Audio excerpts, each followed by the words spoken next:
सुरांनी फुलाच्या हळूवार सुगंधाने आणि सूर्याच्या कोमल किरणाने ही गुलामगिरीतून मुक्त झालेली स्वातंत्र्याची सकाळ आपले सहर्ष स्वागत करतात. उन्नती शिक्षण संस्था संचलित ज्ञानेश विद्या मंदिर शाळा अश्विनी बौद्धशीय सेवाभाव प्रतिष्ठान संचलित हेरंब प्राथमिक विद्या मंदिर उपस्थित सर्व मान्यवरांचे हार्दिक हार्दिक स्वागत. शांती दूत तुम्ही देशाचे शांततेची केली कामना, शांती दूत तुम्ही देशाचे शांततेची केली कामना, सत्य व अहिंसेच्या संदेशाने जागवली स्वातंत्र्य भावना, जागवली स्वातंत्र्य भावना. यानंतर मी मान्यवरांना अशी विनंती करतो की त्यांनी महात्मा गांधीजींच्या प्रतिमेचे व लाल बहादूर शास्त्रींच्या प्रतिमेचे पुष्पहाराने पूजन करावे. महात्मा गांधीजी व लाल बहादूर शास्त्रीजी जयंती कार्यक्रमात आपल्या सर्वांचे हार्दिक हार्दिक स्वागत करते व आजच्या कार्यक्रमात सुरुवात करते. 2 ऑक्टोबर हा इतिहासात सुवर्णाक्षरांनी लिहिलेला साजरा आणि मुख्य विचार हेच या दिवसाचे महत्व. दुहेरी महत्व असलेला हा संपूर्ण जागतिक अहिंसा दिन म्हणून साजरा केला जातो. एक सत्य व अहिंसेचा पुजारी ज्यांनी आपल्याला स्वातंत्र्याचा सूर्य दाखवला, तर दुसऱ्याने देशभक्ती व प्रामाणिकपणाचं महत्व पटवून दिला. अहिंसेची शिकवण जगाला देणारे राष्ट्रपिता महात्मा गांधीजी यांचा हा जन्मदिवस. तसेच महात्मा गांधीजींच्या राजकीय शिक्षणाचा मोठा पगडा असलेले व महात्मा गांधींना गुरु मानणारे लाल बहादूर शास्त्रीजी यांचाही हा जन्मदिवस.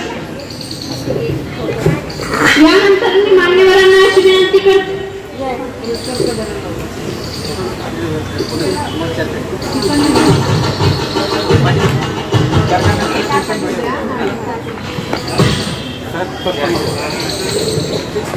भावना जाऊन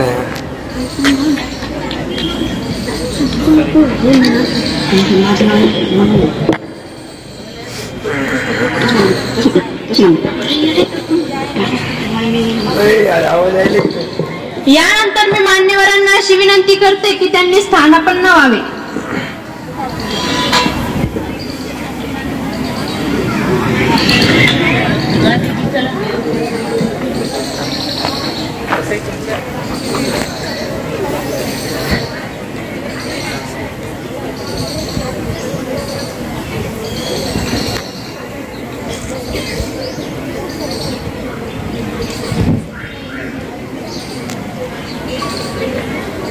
पूर्ण व्हिडिओ चालू ठेवायचा.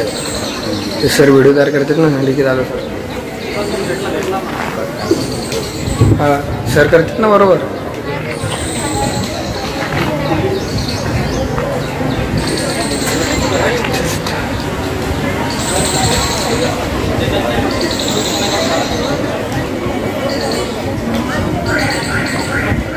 कोणतं घेऊन येतं करे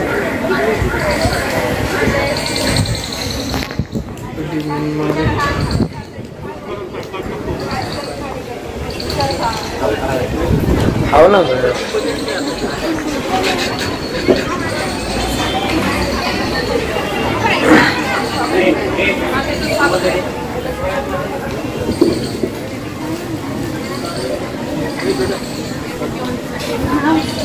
विक्टोरिया मॅडम यांनी करावे अशी मी त्यांना विनंती करते.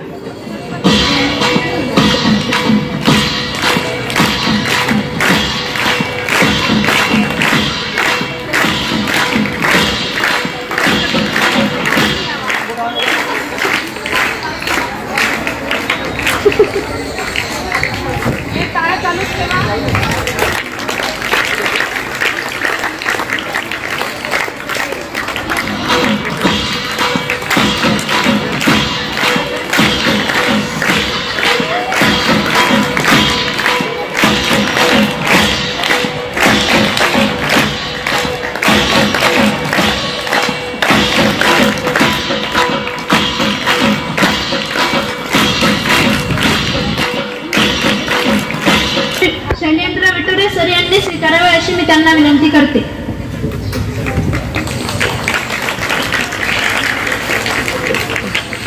व्यासपीठावर विराजमान असलेल्या उन्नती शिक्षण संस्थेच्या सचिव मीनाक्षताई विटोरे मॅडम, अश्विनी सेवाभावी प्रतिष्ठानाचे अध्यक्ष माननीय पूजाताई परे मॅडम, तसेच हेरंब प्राथमिक विद्यालय मुख्याध्यापिका माननीय पी.जी. पवार सर व ज्ञानेश विद्या मंदिरचे मुख्याध्यापिका माननीय एस. राधाकर मॅडम हे हेरंब शाब्दिक सुमनांनी मनपूर्वक स्वागत करते.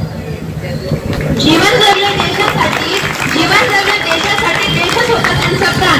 स्वतंत्र केली भारत माता, ते गांधीजी फार महान, ते गांधीजी फार महान. तसेच महात्मा गांधीजींचे सुप्रसिद्ध भजन म्हणण्यासाठी येत आहे वैष्णवी रोशनी व प्रीती.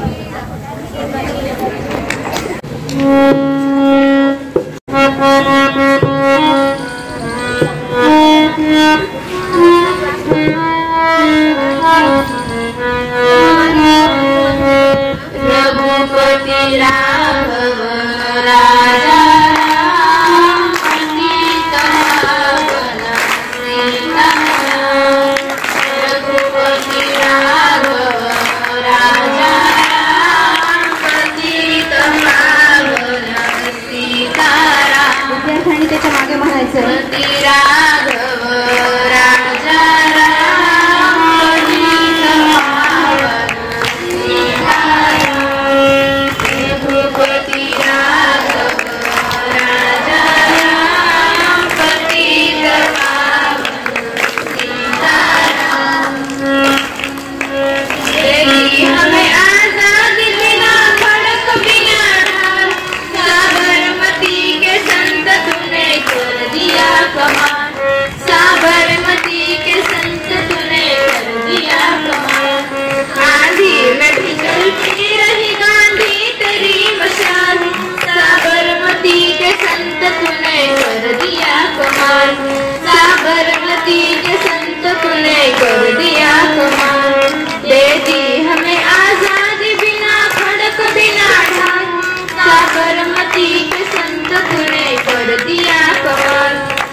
आता येत आहे नंदिनी वैष्णव. गुजरात राज्यातल्या सौराष्ट्र भागातला मोहन पोरबंदर नगरातला. पोरबंदरचे दुसरे नाव होते सुदामपूर. मोहनच्या वडिलांचे नाव होते करमचंद, वाडनाव होते गांधी. मोहनच्या आईचे नाव होते पुतळाबाई. त्यांच्या घरी 2 ऑक्टोबर 1869 रोजी मोहनचा जन्म झाला. मोहन शाळेत जाऊ लागला. मोहन पहिलीच होता तेव्हाची ही गोष्ट. शाळा तपासणारे अधिकारी एक दिवस शाळेत आले. साहेबांनी केटल हा शब्द घातला.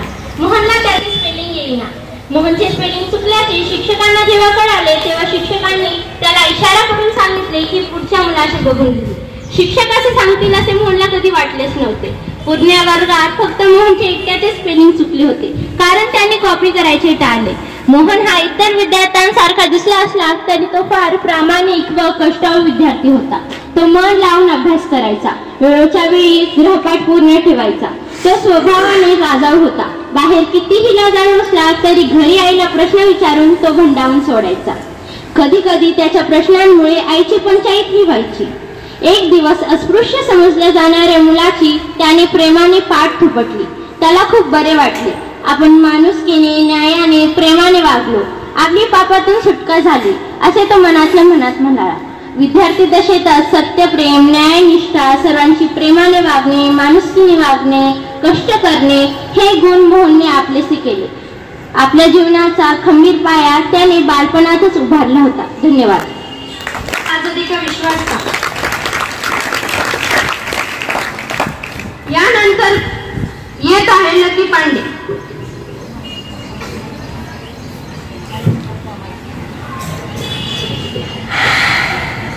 खादी मेरी शान है, कर्म ही मेरी पूजा है, सच्चा मेरा कर्म है और हिंदुस्तान मेरी जान है. माननीय मुख्य अतिथि, आदरणीय शिक्षकगण और मेरे प्यारे मित्र, आप सभी को मेरा नमस्कार. महात्मा गांधी जी की प्राथमिक शिक्षा गुजरात राजकोट से हुई. उसके बाद महात्मा गांधी जी अपनी आगे की शिक्षा के लिए इंग्लैंड गए. इंग्लैंड से उन्होंने बैरिस्टर की पदवी प्राप्त कर भारत लौटे. भारत में लौटने के बाद महात्मा गांधी जी ने मुंबई एवं राजकोट में काम किया, परंतु उन्हें वहाँ कोई इसीलिए महात्मा गांधी सन 1893 में 1 साल के लिए दक्षिण अफ्रीका गए, जिसकी वजह से उनका समग्र जीवन बदल गया, या फिर कहें उन्हें जीने की नई राह मिल गई. महात्मा गांधी जी पहले दर्जे में सफर कर रहे थे. उस समय उनके आगे एक अंग्रेज अधिकारी बैठा था. उसने महात्मा गांधी जी से कहा, आप तीसरे दर्जे में सफर करें. महात्मा गांधी जी ने उस समय टिकट दिखाते हुए कहा, मेरे पास यहाँ बैठने का कानूनी अधिकार है, आप मुझे यहाँ से नहीं निकलवा सकते. इस पर वे अधिकारी बहुत ही तिलमिला गए. उन्होंने महात्मा गांधी जी को प्लेटफॉर्म पर धकेल दिया. महात्मा गांधी जी इस घटना से बहुत व्यथित हुए. उन्हें इस घटना से यह अनुभव हुआ कि वहाँ गोरे लोग काले लोगों से कितनी घृणा करते हैं. महात्मा गांधी जी इस घटना से दुखी हुए, परंतु उन्होंने हार नहीं मानी. वे दूसरे दिन रेलवे से प्रवास कर चार्ल्सबर्ग तक पहुंचे. वहां पर उन्होंने अपना मुकदमा लड़ा और भारत आने को तैयार हो गए, परंतु वहां पर रहने वाले भारतीयों ने उन्हें वहां रुकने का आग्रह किया. इस पर महात्मा गांधी जी उनका आग्रह ठुकरा न सके, इसीलिए महात्मा गांधी जी को वहां रुकना पड़ा। महात्मा गांधी जी ने वहां रहकर कृष्णवर्णियों के लिए आंदोलन किया और वह आंदोलन सफल भी रहा। महात्मा गांधी जी दक्षिण अफ्रीका में करीबन 21 वर्ष तक रहे। वहां पर उन्होंने अनेक संगठनों की स्थापना की, जिसमें से एक थी Natal Indian Congress. Natal Indian Congress के द्वारा महात्मा गांधी जी ने वहां के भारतीयों को संगठित किया, एकत्रित किया, वहां के लोगों में एकता निर्माण की। इस प्रकार महात्मा गांधी जी ने अपने सामाजिक कार्यों की शुरुआत दक्षिण अफ्रीका से की। अंत में मैं आप सभी को अंतर्राष्ट्रीय अहिंसा दिवस की हार्दिक शुभकामनाएं देती हूँ। धन्यवाद। घेतली काठी, नेसुनी सुती पंचा, हातात घेतली काठी, अन्याय मिटवण्यासाठी लागले अहिंसेच्या पाठी, लागले अहिंसेच्या पाठी। यानंतर मी आमंत्रित करते अनघ आवळीला।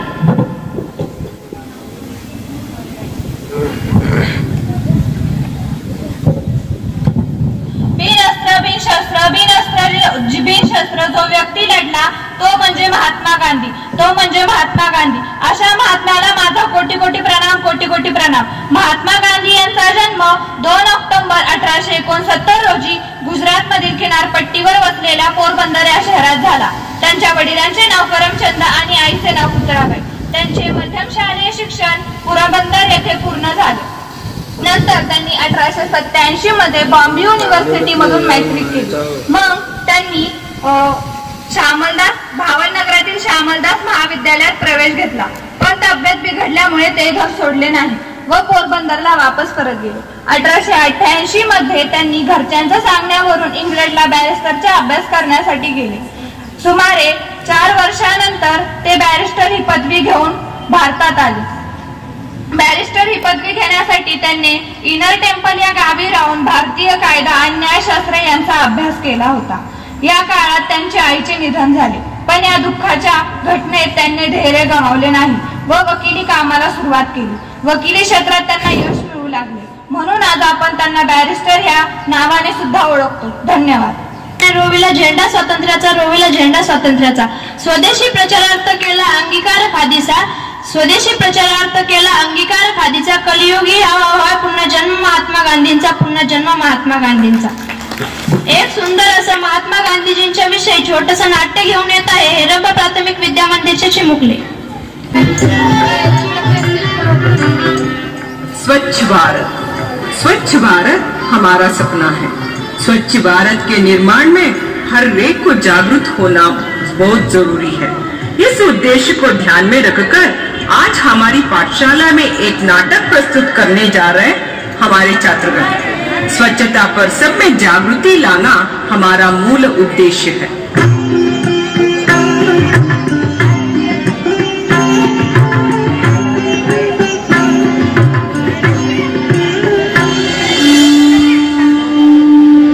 भारत माँ अंग्रेजों के गुलामी के जंजीरों में बंधित थी।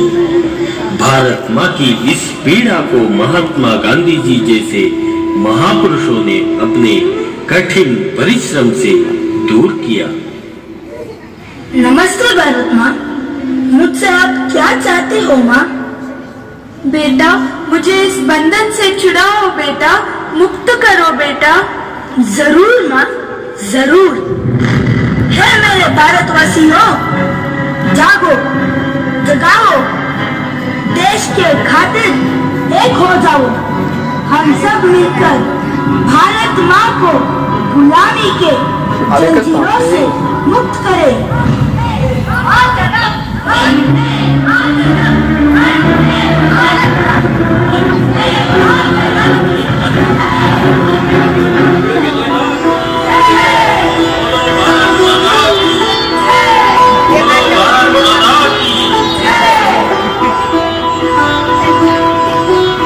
आजादी दिए हमारे प्यारे बापूजी को हम बचा नहीं सके। महात्मा जी अब स्मारक बने हैं, लेकिन उनकी विचारधारा केवल भाषण के लिए सीमित रह गई है। हमारे देश के लिए स्वतंत्रता कितनी जरूरी है, उतनी जरूरी है स्वच्छता।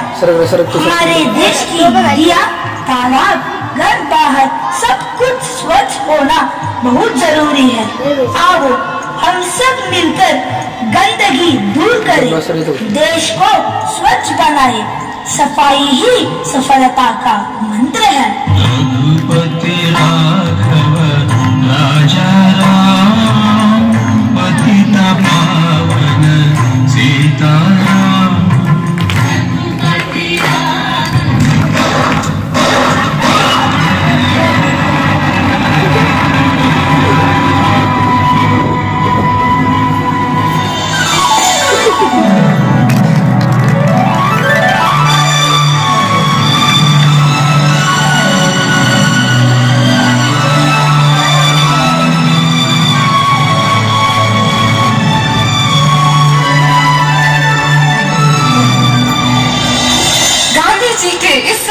हम सब मिलकर साकार करें, स्वच्छ भारत का निर्माण करें। गांधी जी की जय, बापू जी की जय, बापू जी की जय।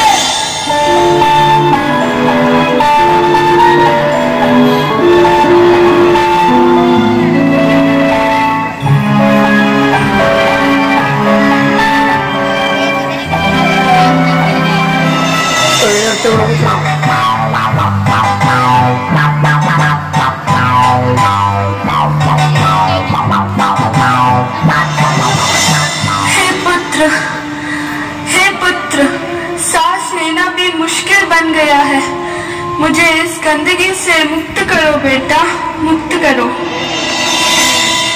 अब भारत में नया पर्व शुरू हुआ है, सब में जागृति आ रही है। 5 वर्ष में स्वच्छ भारत है, बापू का उपहार हमें। 2019 में महात्मा गांधी के 150वीं जयंती आ रही है। क्या हम तय करें कि 2019 तक महात्मा गांधी की 150वीं जयंती बनाएंगे?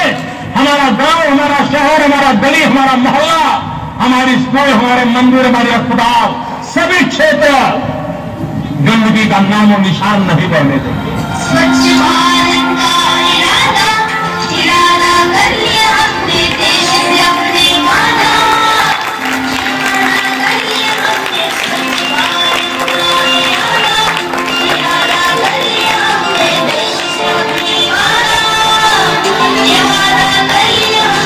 स्वप्न गांधी जी का साकार करना, स्वच्छ सुंदर देश घर संसार करना है। स्वच्छ भारत का इरादा कर लिया हमने देश से अपने माना।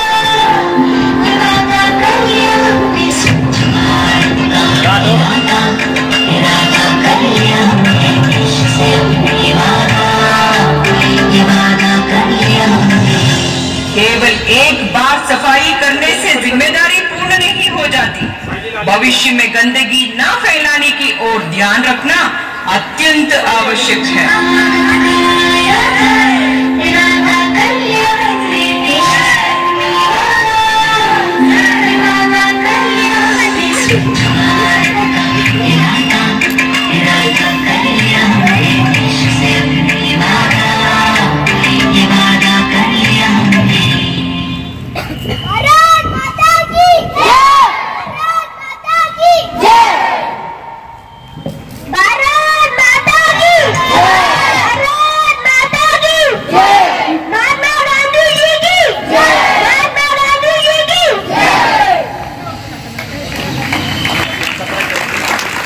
यानंतर मी आमंत्रित करते मृणाली दवसे।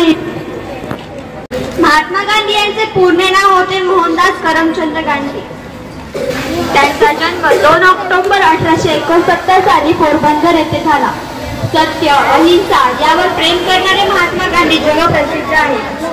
त्यांचे वडील करमचंद हे पोरबंदर चौकीचे दिवाण होते आणि आई पुतळाबाई या अतिशय धार्मिक प्रवृत्तीच्या होत्या।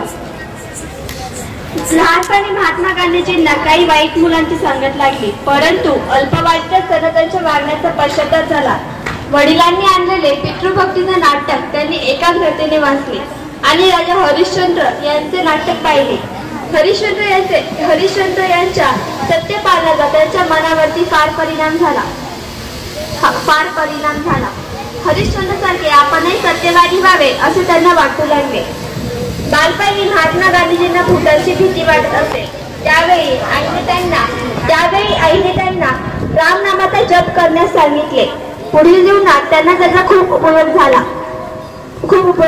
तसेच तुळशी रामायणाच्या ईश्वर भक्तीचे ज्योत त्यांच्या हृदयात प्रज्वलित झाले. वयाच्या अवघ्या 13व्या वर्षी त्यांचा विवाह कस्तुरबांशी झाला. 1885 मध्ये त्यांचे वडील वारले आणि 2 वर्षानंतर ते मॅट्रिक परीक्षा उत्तीर्ण झाले. त्यांच्या वडील भावाने त्यांना बॅरिस्टर होण्यासाठी इंग्लंडला पाठवण्याचे ठरवले, परंतु यासाठी महात्मा गांधीजींच्या आईंची परवानगी नव्हती. महात्मा गांधीजींनी ही अंमली पदार्थांचे सेवन केले. त्यामुळे आपण त्यांची जयंती महात्मा जयंती आणि आंतरराष्ट्रीय अहिंसा दिन म्हणून साजरा करतो. धन्यवाद. स्वदेशीचा केला स्वीकार मिळवून दिला स्वातंत्र्याचा अधिकार. स्वदेशीचा केला स्वीकार मिळवून दिला स्वातंत्र्याचा अधिकार. ब्रिटिशांचा केला प्रतिकार. गांधीजी म्हणजे सत्य व अहिंसेचे आविष्कार. गांधीजी म्हणजे सत्य व अहिंसेचे आविष्कार. यानंतर मी भाषण सादर करण्यासाठी आमंत्रित करते सृष्टी ढाकणे हिला.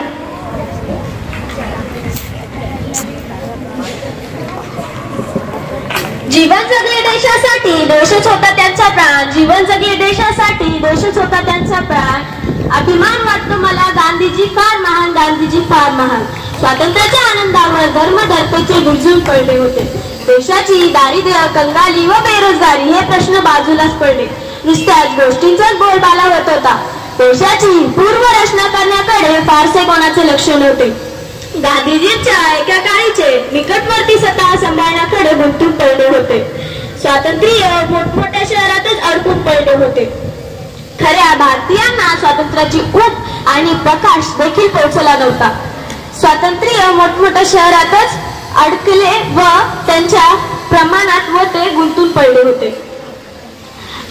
काँग्रेसला लोकसेवा संघाची व रूप देण्याची गांधीजींची इच्छा होती. गांधीजींचा प्रांजळ साधेपणा, नकळत मुलासारखे हसणे, बोलणे यांचा प्रभाव बॅरिस्टर वल्लभभाई पटेलांवर पडला. परंतु आधी ते कदाचित गांधीजींची तर उडवीत असत. प्रत्यक्षात आश्रमात आल्यावर हे पाणी वेगळेच आहे हे त्यांच्या ध्येयातून आले. हा माणूस बोलतो, लिहितो, त्याचप्रमाणे पावलेही टाकतो. त्याच्या शब्दाला कृतीचा भरभराट आधार असतो हे त्यांना समजावले. गांधीजींबद्दल मी एवढे सांगून जाते की सत्य आणि अहिंसेचे धडे दिले साऱ्या जगाला. सत्य आणि अहिंसेचे धडे दिले साऱ्या जगाला. कोटी कोटी वंदन करू बापू आम्ही तुम्हाला, बापू आम्ही तुम्हाला. धन्यवाद. हेतू बनतात. यानंतर देशभक्तीवर गीत सादर करण्यासाठी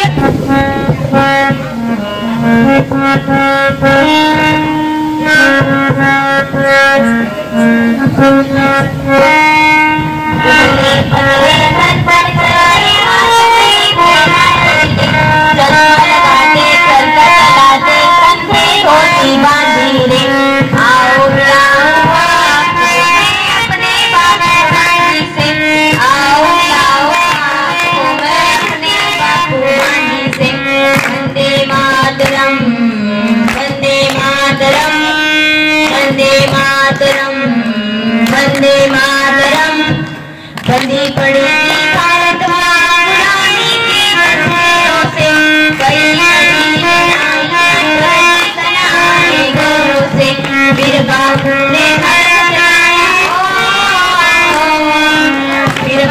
ने हरक लगाया अंग्रेजी अफगान छोड़ो चाहिए आजादी। आओ आपको मैं अपने पास से, आओ मिलाओ आपको मैं अपने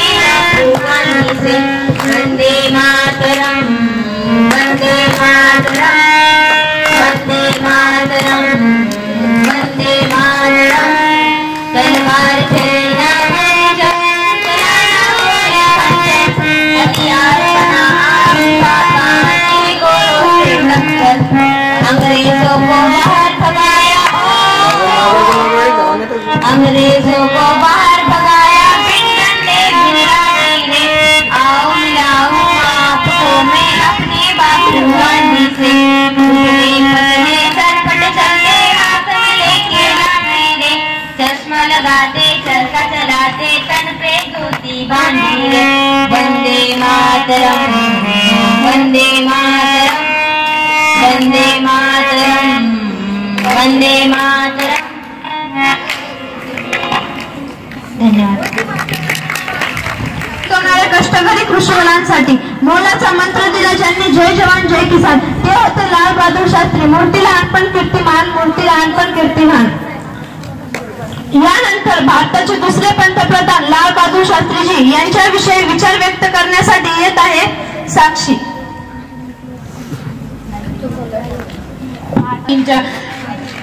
महात्मा गांधी या थोर नेत्यांची जयंती आहे। शास्त्री यांनी दिलेल्या जय जवान जय किसानच्या मंत्राने सारा देश भारावून गेला होता। साधेपणा आणि मानवतावादी दृष्टिकोनामुळे त्यांनी लोकांची मने जिंकली। जय जवान जय किसान हा नारा ऐकला म्हणजे आठवत होती ती मूर्ती लहानपण कीर्तिमान। अशा लाल बहादूर शास्त्री यांचे ते महात्मा गांधींच्या विचारांनी नेहमी प्रभावित होत असत। इसवी सन 1942 मध्ये ते भारत छोडो आंदोलनात त्यांनी महत्वाची कामगिरी बजावली होती। लाल बहादूर शास्त्री हे आदर्श स्वातंत्र्य सैनिक तर होतेच 401 त्यांचे विचार त्यांची बुद्धिमत्ता अद्वितीय होती। इसवी सन 1964 मध्ये ते नेहरूंच्या मृत्यूनंतर भारताचे दुसरे पंतप्रधान झाले। आपला भारत देश कृषी प्रधान असल्यामुळे त्यांनी जय जवान जय किसान असा नारा दिला। एवढे बोलून मी माझे 2 शब्द संपवते। जय जवान जय किसान। धन्यवाद। नारा पाकिस्तानला धूळ चालून शिकवला धडा सारा शिकवला धडा सारा। साधी राहणे उच्च विचारसरणी हा तेजस्वी हिरा साधी राहणे उच्च विचारसरणी हा तेजस्वी हिरा। वंदन भारतरत्न शास्त्रीजींना जे देशभक्तीचा सदैव चमकता तारा जे देशभक्तीचा सदैव चमकता तारा। जय जवान जय जवान यानंतर मी आमंत्रित करते सांची कांबळे। बंदूक विना डाल साबरमतीच्या संतांनी केली अशी कमाल। हो मित्रांनो ही कमालच होती जेव्हा धोतर आणि पंचा नेसणाऱ्या 5 फूट 5 इंच उंचीच्या सर्वसाधारण माणसाने जगातील सर्वात शक्तिशाली सत्तेला भारत देश सोडण्यास भाग पाडले। त्याच महात्म्याबद्दल मी आज तुम्हाला 2 शब्द सांगू इच्छिते। विश्वयात्रेतून प्रेम सत्य अहिंसा आणि करुणा ही सर्वोच्च मूल्य मानव जीवनासाठी किती महत्वाची आहेत ही मूल्य रुजून देण्यासाठी खूप अशा संतांनी पदयात्रा केला। यात गुरु नानकजींनी 23 वर्ष पदयात्रा करून प्रेमाचा संदेश दिला। गौतम बुद्ध यांनी करुणा येशू ख्रिस्त यांनी प्रेम महावीर जैन यांनी अहिंसा आणि अशा अनगिनत लोकांनी हाच मार्ग निवडला। आज आपल्या बापूंचा 154वा वाढदिवस। आज आपण या दिवशी काही निश्चय करणं गरजेचं आहे। आज आपल्या देशात भारत स्वच्छता अभियान राबवले जाते परंतु हे आजचे मानवाचे दायित्व कर्तव्य आहे। एका सप्ताहापुरते न राहता नेहमी स्वच्छ ठेवले पाहिजे तरच महात्मा गांधीजी यांची जयंती साजरी करण्याचे सार्थक होईल। शांतीदूत तुम्ही देशाचे शांतीची केली कामना सत्य अहिंसेच्या भावनेने जागवली स्वातंत्र्य भावना। नमस्कार मित्रांनो, आज काय गांधी जयंती। काय केलं तुम्ही आज? मग स्वच्छता आजचे दिवस करून भागेल का? मग हा दिवस तो स्वच्छता म्हणून आपण रोज जर केली तर किती स्वच्छ दिसेल। आपण फक्त काय करतो नुसतं फक्त आपण पेपर येण्यासाठी किंवा आपला फोटो येण्यासाठी आपण बरेचसे कार्यक्रम तुम्ही फक्त स्वच्छता केली काय कचरा उचलायचा तिकडे टाकायचं येणे टाकलेला मी उचलला मी टाकलेला तू उचल असंच केलं ना का खरंच स्वच्छता केली? घाण कोणी केली होती? स्वच्छता करण्यासाठी घाण कोणी केली होती? आपणच केली ना। फक्त आपण काय करतो माझ्या अंगणातला कचरा समोरच्यांच्या घरासमोर लावून देतो पुढे काही हो असंच असतं ना। झाडला समोरचं झालं तिच्या समोर लावून टाका मग ते पुढचं बघून घेतलं काय करायचं। मग आपणच रोजचा कचरा कितीतरी आपण रोज कचरा किती करतो किती वस्तूला किती पॅकिंग असते तुम्ही विचार करा। चॉकलेट येतं त्याला रॅपर गुंडाळलेला असतं 1 2 असतं ना चॉकलेटला कॅडबरीला रॅपर असतं तुम्ही काय चिप्स कुरकुरे काय खातात किती कचरा होतो आपण तो फेकतो का? खाऊन झालं केलं की तिथंच कुठं तरी टाकून देतो। आपल्या शाळेतच तुम्ही बघा की रोज किती कागद असतात किती रॅपर असतात कितीतरी असतात। तुम्ही विचार करा की शाळा सुटल्यानंतर जे काही अशोक मामा ते सगळेजण झाडतात किती कचरा जमा होतो। कोण करतं हा कचरा? तुमचं बाप. तुम्हीच करतात ना, मग आपणच करतो सगळा कचरा. मग आपणच म्हणतो स्वच्छता करायची. आपलाच वर्ग तुम्ही जर कधीतरी साफसफाई केला तर त्या वर्गात काय काय सापडतं. इंटरव्ह्यू झाल्यानंतर पण आपल्याला साफ करावं लागतं. तिथं काय सापडतं, पोळीचे तुकडे आपण तिथंच टाकून देतो, काय खरकट सांडलं तिथंच टाकून देतो, काहीच बघतच नाही. रोज जर आपण ह्या गोष्टी आपल्या अंगाला सवय लावली तर करायची गरजच नाही. मी आता समजा प्लास्टिक आहे, आपल्याला सगळ्यांना माहिती की प्लास्टिक काय होतं प्लास्टिकचं काहीच होत नाही. आपण दुकानात जाताना पण दुकानदाराला म्हणतो एक वस्तू घ्यायची आणि काका कॅरी बॅग द्या म्हणतो ना रोज. गरज असती का आपल्याला. आपण साधे पिशवी घेऊन जा, नाही तर काकांना सांगा कॅरी बॅग, मग मी घेणार नाही. मी जर विचार केला की मी कॅरी बॅग घेणार नाही तर त्यांनी काय होईल, माझ्या एकट्या कॅरी बॅगनी काय होईल. जर तिचा वापरच झाला नाही तर ती तिथंच राहील ना. असं विचार करण्याची गोष्ट आहे की मी जर समजा ठरवलं की कमीत कमी नाहीच वापरणार, तर शासनाने सांगितलेलं आहे की 20 मायक्रॉनपेक्षा जास्त कॅरी बॅग आपल्याला वापरायची. मग आपण ते घेतो का. पण दुकानदाराला पण परवडत नाही की 20 मायक्रॉनची कॅरी बॅग आहे, समजा जी छोटी कॅरी बॅग असते त्यापेक्षा कमी ती कॅरी बॅग 10 नाही तर 5 पैशाला मिळते दुकानदारांना.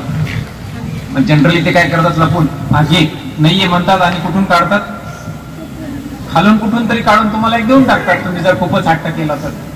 बरोबर आहे की नाही. आणि जर ती जाड किंवा 20 मायक्रॉनची जर कॅरी बॅग असेल तर ती कितीला मिळते तुम्हाला माहिती सगळ्यांना, ती महाग मिळते. बरोबर आहे, 10 रुपयाला मिळते. मग आपण काय करतो, जी कॅरी बॅगचं काही होत नाही ती कॅरी बॅग घेतो, घरी आणतो आणि ती वस्तू वापरून झाली की किती वेळ ती कॅरी बॅग राहते आपल्याकडं. तिची गाठ जरी सोडू लागलं, समजा दुकानदाराने गाठ बांधून दिली तर ती गाठ निघती का. मग आपण काय करतो, फाडतो. कापतं किंवा मधूनच पाडून टाकतो. ती गाठ कशीच राहते, ती गाठ कधीच सुटत नाही. हा रोजचा अनुभव आहे ना आपला. मग त्यासाठी काय करायला पाहिजे,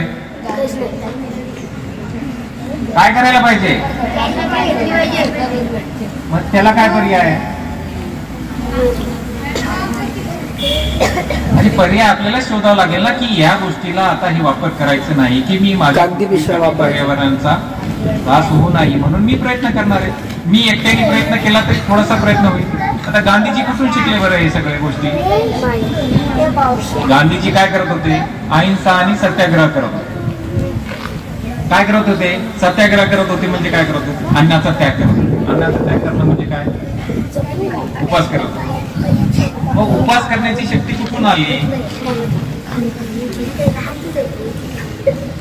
सगळेजण गांधीजी आता तुम्ही सगळं ऐकलं, काहीच माहित नाही. ही त्यांना त्यांच्या आईकडून आणली, कारण त्यांची आई उपवास करत होती. आपली आई पण उपवास करते, काहीतरी आज चतुर्थी आहे उपवास आहे, अजून नवरात्र येईल उपवास करतील सगळे. अजून काही प्रत्येकाचे काही व्रत असतात, काही नवस असतात किंवा कोणत्या कोणत्या गोष्टीसाठी आपण उपवास करत असतो.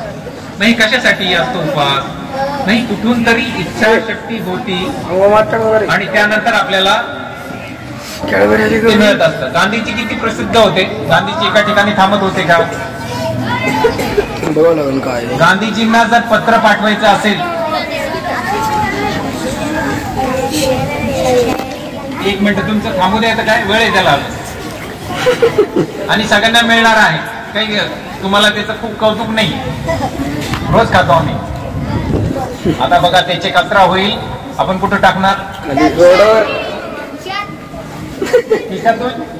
रोड.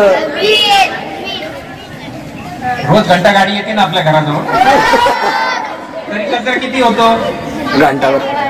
रोज घंटा गाडीने सांगितलेलं असतं की ओला कचरा सुका कचरा वेगळा वेगळा करा. हे का सांगितलेलं असतं,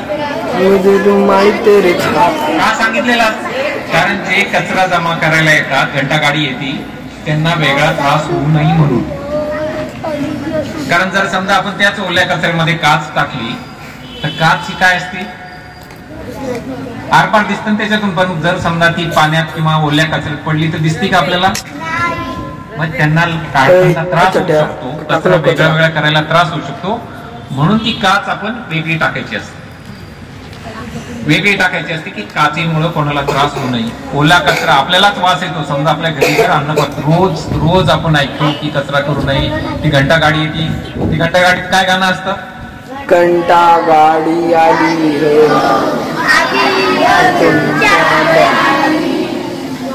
आता नवीन झालं ना? नाही तेच आहे. नवीन गाणं झालं ना, आता बदललं ना ते गाणं?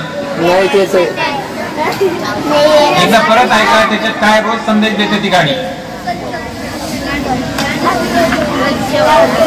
ते सांगतात की कचरा तुम्ही टाकू नका, सगळीकडे लिहिलेलं असतं कचरा टाकू नका, करू नका. पण आज संकल्प सगळ्यांनी करूया आपण की मी कॅरी बॅग वापरणार नाही, कचरा योग्य ठिकाणीच टाकेल, त्याचे वर्गीकरण करेल. ओला कचरा, सुका कचरा जिथं त्याची जागा असेल तिथे टाकेल. तुम्ही सुद्धा तुमच्या घरी जर विचार केला की रोज भाजीपाल्याचा कचरा करतो, तुमच्या आई मेथीची भाजी निवडती, कितीतरी भाज्या असतात, मिरच्या निवडती, कोथिंबीरच्या काड्या वेगळ्या असतात. तुम्ही जरी ठरवलं की मी याचं खत करेल, जे काय त्याचं तयार होईल, तुम्ही खड्ड्यात जरी टाकून दिलं तरी त्याचं खत तयार होईल. नाही तुम्हाला जमत असेल तर त्या घंटा गाडीच्या तुम्ही त्या डस्टबिन मध्ये ओला कचरा, सुका कचरा वेगळा वेगळा करा, काचा वेगळा करा, तुम्हाला वाटत तर प्लॅस्टिक वेगळं करा आणि त्यांना बांधून द्या. तुम्ही काहीच करू नका. एखाद्या वेळेस तुम्ही जर ते प्लॅस्टिक जमा केलं तर एखाद्याचं ते उत्पन्नाचं साधन होऊ शकतं. खूप कॅरी बॅग जमा झाल्या तर कोणीतरी विकतं. बरेच जण कचरेवाले फक्त बाटल्या जमा करतात, बघितलं एक तुम्ही? फक्त बिस्लरीच्या ज्या काय पाण्याच्या बाटल्या आहेत त्या जमा करतात, कोणी फक्त काचेच्या बाटल्या जमा करतात, बघितलं का? कारण ते त्यांचे उत्पन्न तुम्हाला वाटत असेल की हे वेगळं आहे. बायोडिग्रेडेबल म्हणतात त्याला. बायोडिग्रेडेबल म्हणजे समजा केळीचे साल, भाजीचे साल, हे सगळे तुम्ही वेगळे केले तर हे काय होतात, आपण जर खड्ड्यात टाकलं तर त्याचं खत तयार होतं. पण जे विघटन होत नाही, त्याचं काहीच होत नाही, कॅरी बॅगचं काही होत नाही, प्लास्टिकचं काही होत नाही, हे जर तुम्ही वेगळं केलं आणि त्याचं योग्य ठिकाणी जर टाकलं तर त्याचं परत रिसायकल होऊन त्याचं काहीतरी वस्तू तयार होईल. तुम्ही अशीच टाकून दिली तर कोण उचलणार आहे ते? असं 2 ऑक्टोबरला आपल्याला परत बॅगचा कमीत कमी वापर करेल. बाजारात जाताना मी माझ्या घरून पिशवी घेऊन जाईल कापडी. आणि राहिला गांधीजींचा प्रश्न, आता गांधीजी विचार करा की बॅरिस्टर होते. बॅरिस्टर म्हणजे काय? वकील होते की नाही? जर समजा त्यांनी ती वकिलीच केली असती तर आपल्याला गांधीजी माहित झाली असते का? वकिलांचा ड्रेस कसा असतो? ब्लॅक अँड व्हाईट वर ते काय असतं, ब्लेझर घालतात, कोट घालतात, त्याच्यानंतर 2-3 शर्ट, पॅन्ट, ब्लेझर एवढ्या गोष्टी असतात. पण त्यांनी ते वस्त्र सोडून कोणते वस्त्रवर आले ते? धोती. असं का वाटलं असेल त्यांना? त्यांना भांडणं करता स्वातंत्र्य चांगलं आहे? नाही, भांडणं करून चांगलं ना. मला यांनी मारलं की लगेच मी त्याला 1 मारणार, त्यांनी 1 मारलं मी 2 मारणार, बरोबर आहे ना? तरी म्हटले अरे बेटा राहू दे, आज उपाशी जेवून घेते, किती छान वाटतं. प्रयत्न करा आणि आपण कोणते विचार आपण करू शकतो आणि त्यानुसार आपण काय त्यांचा अंगीकार करतो.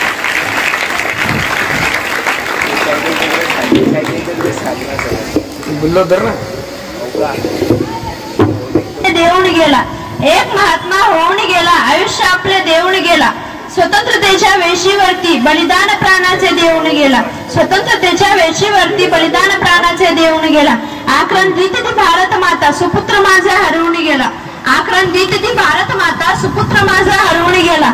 आठवा त्याला जगवा स्मृती, कोहिनूर तो हरपून गेला, कोहिनूर तो हरपून गेला. यानंतर मी आभार प्रदर्शनासाठी आमंत्रित करते लक्ष्मण मुट्टे याला. असते तर अश्रूंची गरजच भासली नसती, शब्दातून दुःख व्यक्त करता आले असते तर अश्रूंची गरजच भासली नसती, सर्व काही शब्दात सांगता आले असते तर भावनांना किंमतच उरली नसती, भावनांना किंमतच उरली नसती. वाऱ्याच्या झुळकेने मन सुखावते, झाडाच्या सावलीने मन विसावतं, सूर्याच्या कोवळ्या किरणांनी प्रसन्न वातावरण निर्माण होते. तसेच आज महात्मा गांधी जयंती व लालबहादूर शास्त्री यांच्या जयंतीनिमित्त या कार्यक्रमाला मान्यवरांच्या उपस्थितीने कार्यक्रमाची शोभा वाढली. म्हणून त्या कृत्याची जाणीव असणं महत्वाचे व आभार प्रदर्शन त्या जाणीवेचं शब्दरूप आहे. दिव्याने दिवा लावत गेलं की एक दिव्याळ तयार होते, दिव्याने दिवा लावत गेलं एक दिव्याळ तयार होते, फुलाला फुल जोडत गेलं की एक फुलहार तयार होतो, फुलाला फुल जोडत गेलं की एक फुलहार तयार होतो, आणि माणसाला माणूस जोडत गेलं की एक माणुसकीचं एक घट्ट नातं तयार होतं, एक घट्ट नातं तयार होतं. हे नातं चिरकाळ टिकवण्यासाठी गरजेचे असते त्यांचे वेळोवेळी आभार मानणे. एक व्यक्ती म्हणून जगण्यापेक्षा एक व्यक्तिमत्व म्हणून जगा. एक व्यक्ती म्हणून जगण्यापेक्षा एक व्यक्तिमत्व म्हणून जगा. व्यक्ती कधीतरी संपत असते, पण व्यक्तिमत्व हे सदैव जिवंत राहते. व्यक्तिमत्व हे सदैव जिवंत राहते. असेच उत्तम व्यक्तिमत्व असलेले आजच्या कार्यक्रमाला प्रमुख पाहुणे लाभलेले आहेत.